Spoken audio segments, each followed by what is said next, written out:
Morning everyone, welcome back to the channel. It is rather cold in the workshop at the moment, so I am just prepping my frost protection. I thought I could flip you around, but maybe I can't. So we got the heater on low enough just to click on and off on frost, and then the time clock on the heater, and then that wire back to my plug, wire back to my RCBO. So we can cover a bit of, oh, it's clicked off already, just stop the bikes getting cold. We've had a few pieces in, started to play with the headlight bolt for the Norton, and this round is not quite the same as the bowl is round, and I've pinched the clip off a ratty headlight and just popped in with an aluminium rivet to get the clip. I think I've got to just nip off a bit more of that rivet to hold that in place, and then in there is, then in there is my pulled off pre-focus LED lights. I've got the same for the tail light, but that's not needed yet. My brother stopped and picked me up the ducktail end of the chain guard, so that's got the correct curve. So I think that was one that was a non-duck bill that Fred's corrected to match the 59. And then I've also got a set of the side plates for the two rubbers, the round badge.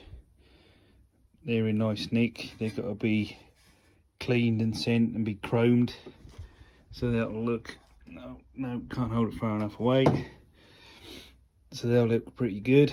Let me show you what else I've collected. So we've still got our jury rig pipe from running the other night, and then I've got a nice bag of stainless Jubilees that go past itself and inside. They're my favourite. So, and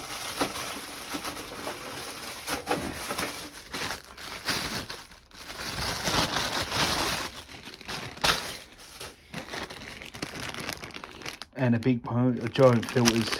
I like them. They're on the A10. I like them. I like to see the fuel in them. I like to see the dirt in them and twist them and tip them out if I need to. So I'm going to Jubilee up all this arrangement and maybe have the filter about here and turn it into the tank. So still got that to do. I bought the stoplight switch for the rod, and then if I zoom you in, I've got the tails out there and the bracket which I've got to paint, so I can do a bit on that. I've put in for now N4C Champion plugs, because oh, zoom you out, that's what I run for the test run, and that's what I run in the AJS all the time anyway. And I think the A10's got Champions in as well, actually.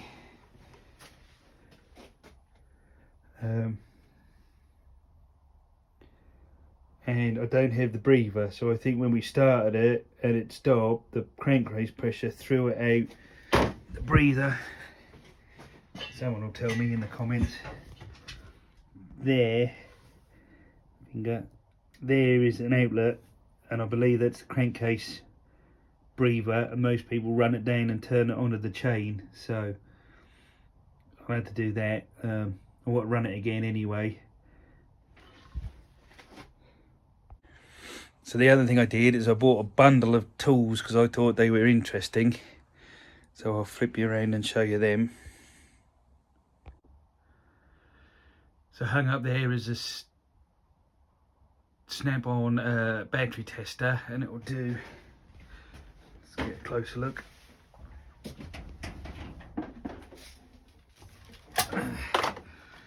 So I've tried it on a car, so that'll give you indication whether the 6-volt battery is good or a 12-volt battery is good, and the charging system is okay.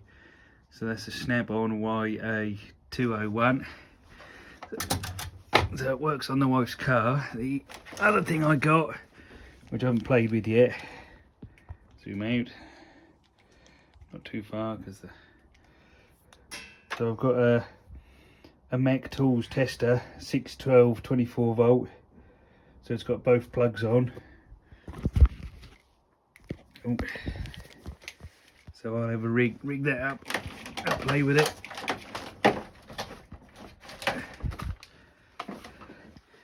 And then in the bundle, try not to fall over,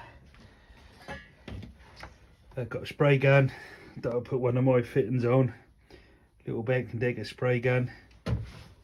This one, the air bleeds around the nozzle when the air feed is on, and then when you pull the trigger, that pin opens the valve that lets the paint get drawn up by the vacuum of the nozzle, so it always blows when the trigger's not pulled.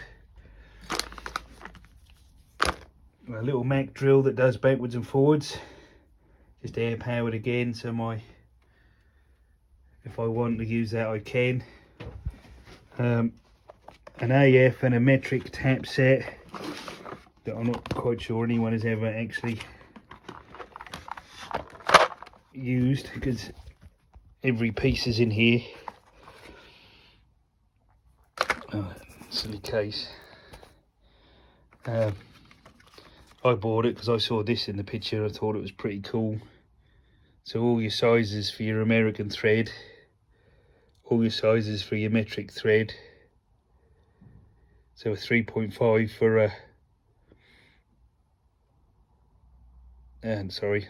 so like a 3.3mm pilot for a 4mm tap, etc. And the top tray and the bottom tray all log in the case.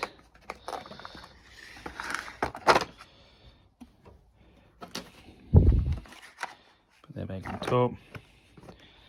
And that's the lovely box it came in. Then still in the box of goodies, a plastic bodied spray gun, which has never been used, but I think I've got to figure out that the thread on the end is chewed up, so I might hacksaw that off and file it and see if I can get one of my fittings to thread onto it. You're not going back in the box, are you? A snap-on wrench,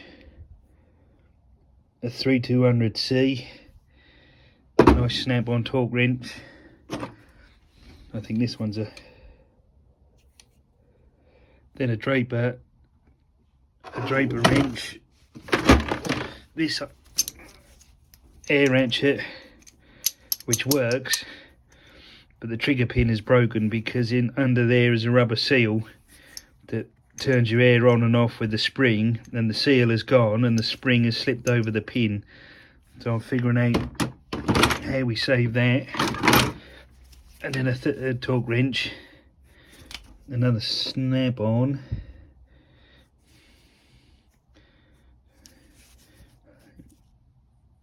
yeah, snap-on, it says on the head, with a flexible head, very big breaker bar. This is interesting. This ratchet, I don't remember how to do it.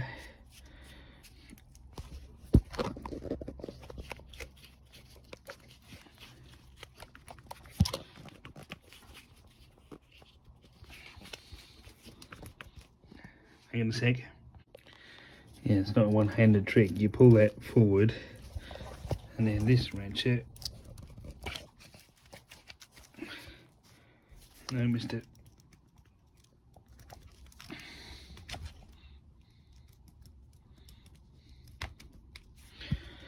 It has little dimples in it.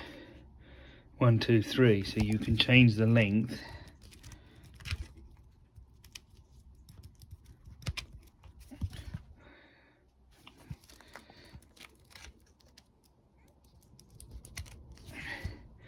you know, change the length of the arm, get it in a couple of different awkward places.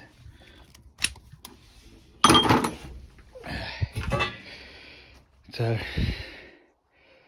yeah, not very warm in here.